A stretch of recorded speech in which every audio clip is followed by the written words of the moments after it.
They thought they were CNN, and CNN was huge. CNN is the news. CNN is a gigantic corporation. It's a big building, a whole deal, giant sign. They didn't understand that this podcast is 10 times larger than them. And it was exposed during that whole thing, where they just made this terrible chess move. They just ran out in the middle with their king. That's how I found myself in the middle of all this. That's how I found myself having conversations with Peter McCullough and Robert Malone and a lot of other people. A lot of very intelligent people that weren't crazy. They weren't tinfoil hat conspiracy theorists or QAnon believers. They were just intelligent people that had looked at all the data and had said, I think we're being lied to. He found ways to walk into where those people were. Yes, he was a proud, ultra leftist, and then he became a proud person on the right, largely because he saw shifting towards the right, and that's where his money and his audience could come from. He shifted because more of his listeners shifted, and that's where he drove it to. That's nothing more than consumerism at work. Which of his beliefs changed in the past 10 years? The cope within the left is reaching new highs. And I think it would help if CNN actually had guests who had an idea as to what they were talking about. We have here Amisha Cross, a Democratic strategist who isn't very fond of Joe Rogan. She claims that Joe Rogan shifted his beliefs based on his audience, suggesting that Joe Rogan's pandering so as to keep them on his show.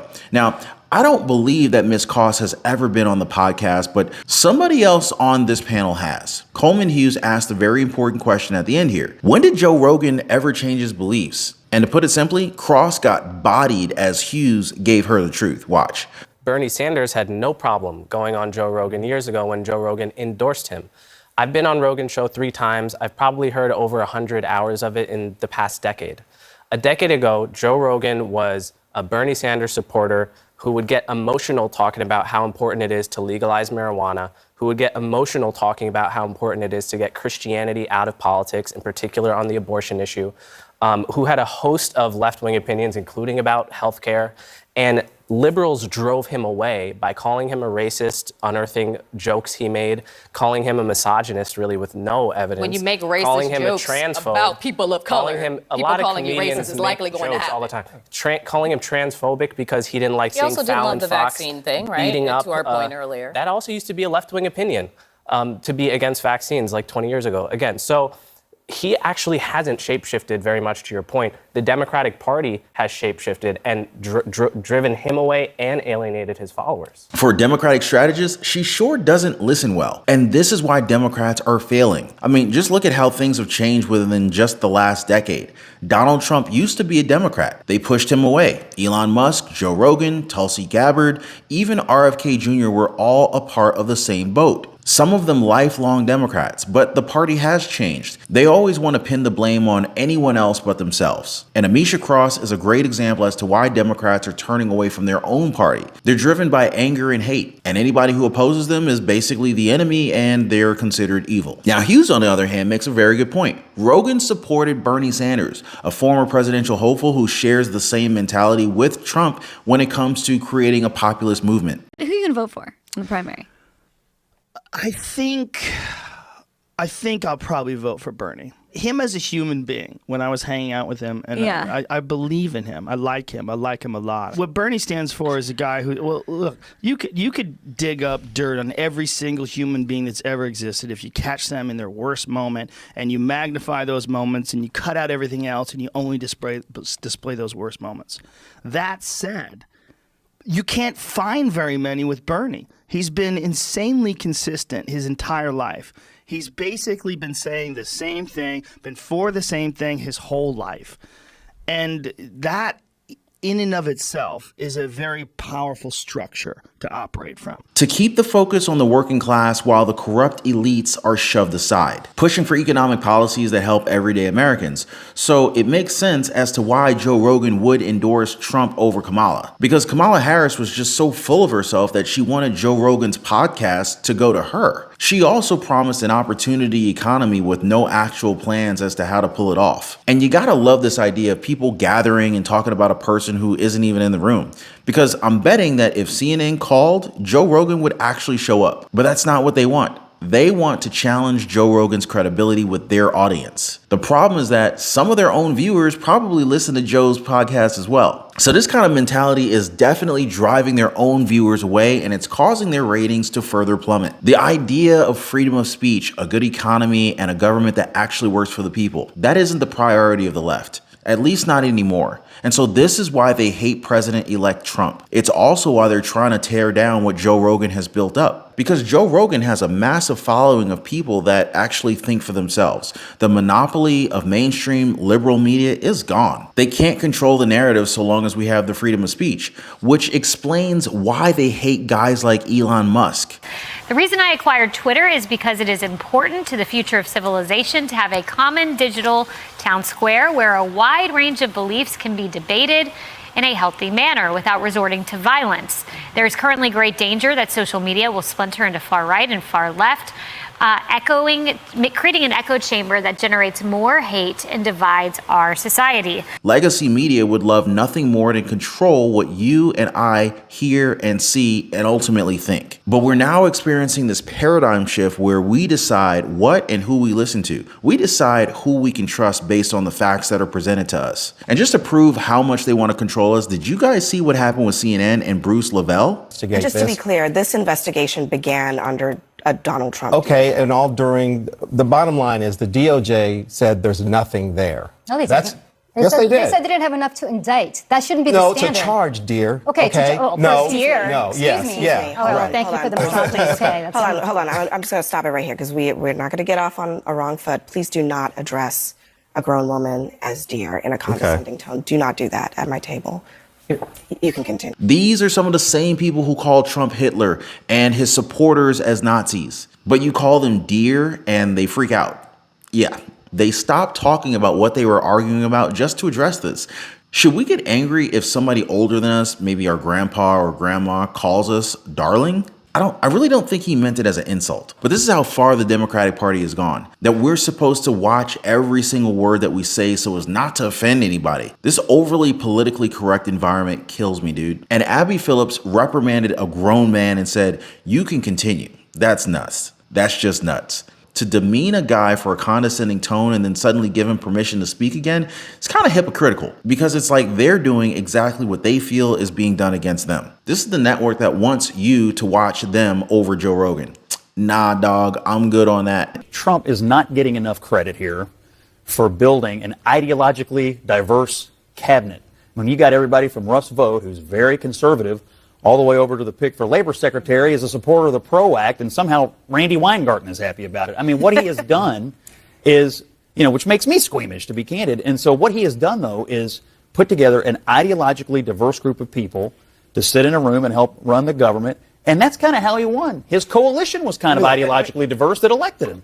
See, what Democrats refuse to admit is the fact that Donald Trump actually accepted people who he was running against before, even people who have said some of the nastiest things about him. Plus the support that he got from black voters, from Latino voters. Now, this is what I call diverse, not that kind of DEI first silliness liberals are trying to force down America's throat. Now, I am thankful to report that the House of Representatives just took a big step toward purging diversity, equity, and inclusion from the federal government. Kind of like what you heard earlier, the House Oversight Committee passed Texas Representative Michael Cloud's Dismantle DEI Act on a party line vote, sending the bill to a full vote. It's a 48-page bill, and they say that it would not only target federal offices and personnel, but also contractors and training, education, grants, and more. And it would also ensure equal protection of law to prevent racism in the federal government. Now, just to share, guys, this bill was one of Vance's last before joining President-elect Donald Trump's campaign. He said that the DEI agenda is a destructive ideology that breeds hatred and racial division. And what a note to end his Senate career on, right? As Congressman Cloud described it, DEI initiatives falsely claim to promote fairness, but instead institutionalize division, inefficiency, and discrimination. These policies, they waste taxpayer money while eroding the merit-based principles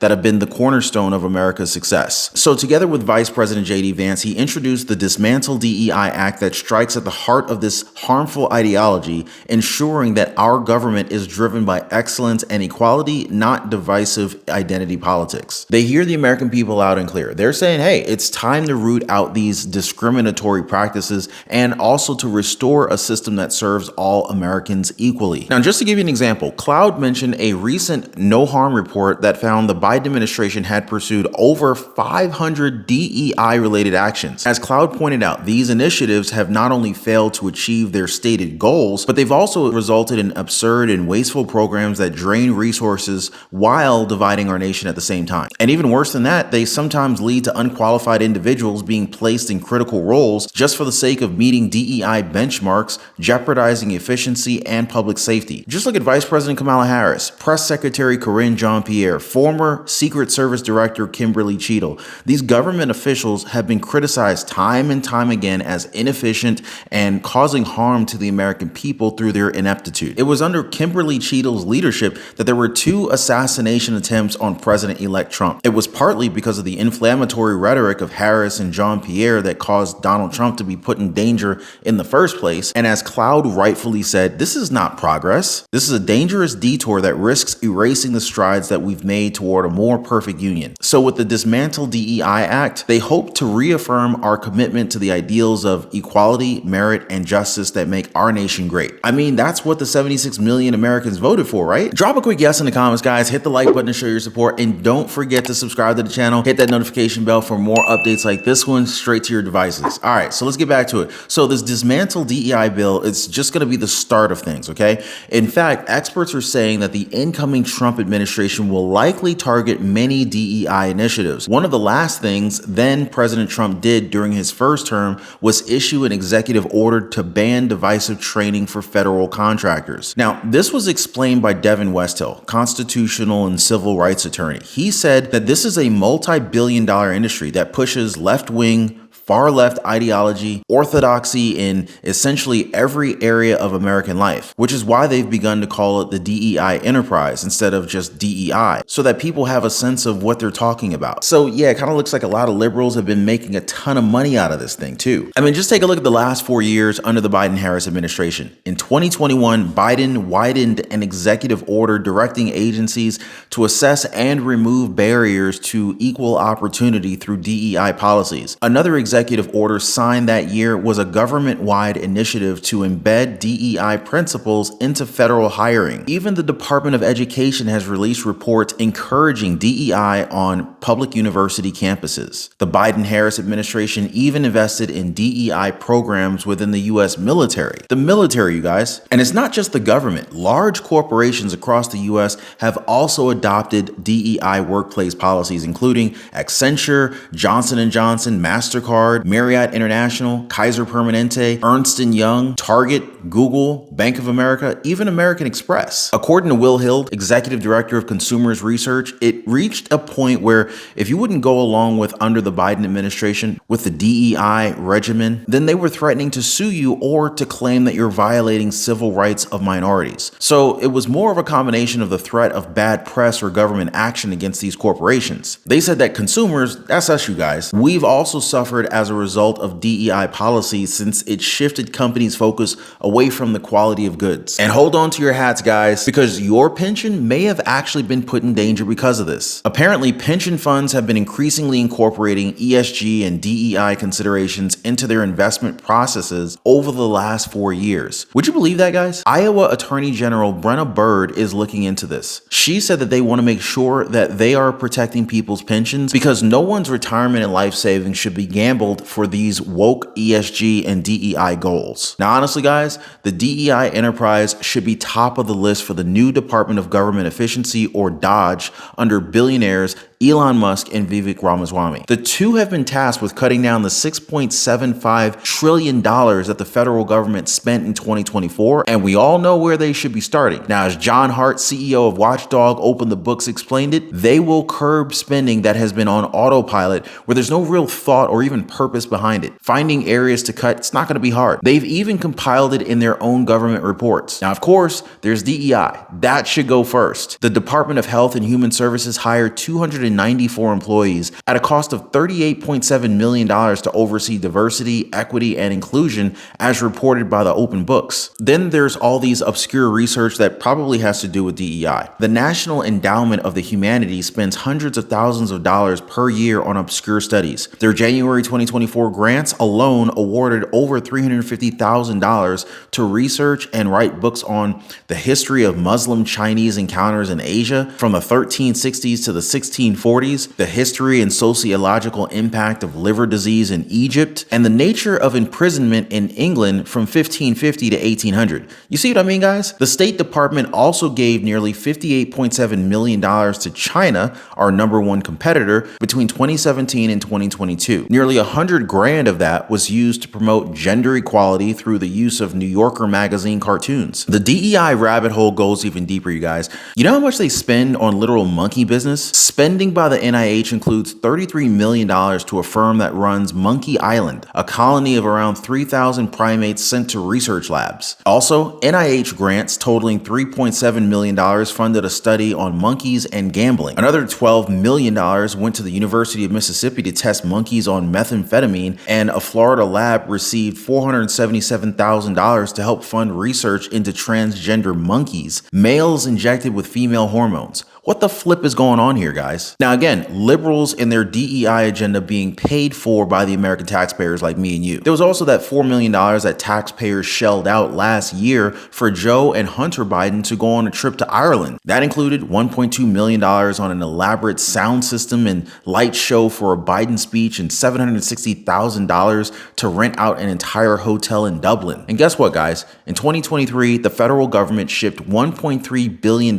in checks to dead people from the IRS, Medicare, and assorted veterans groups. And you would think that after she hid for so long, she'd actually have prepared something from the heart. But she still seems like a robot with people behind the scenes giving her lines. She also looks a little bit tired for somebody who's taken such a long break and was on vacation in a $7.1 million home, or resort, or whatever the place was. It's really up to your imagination if you think that she's been drinking this whole time. All of these factors showed the entire country that she wasn't authentic. And this may have been the reason why she kept making the rules for her possible interview with Joe Rogan. But her campaign advisor, Stephanie Cutter, she had a completely different explanation as to why it didn't happen. We wanted to do it. I hate to repeat this over and over, but it was a very short race with a limited number of days.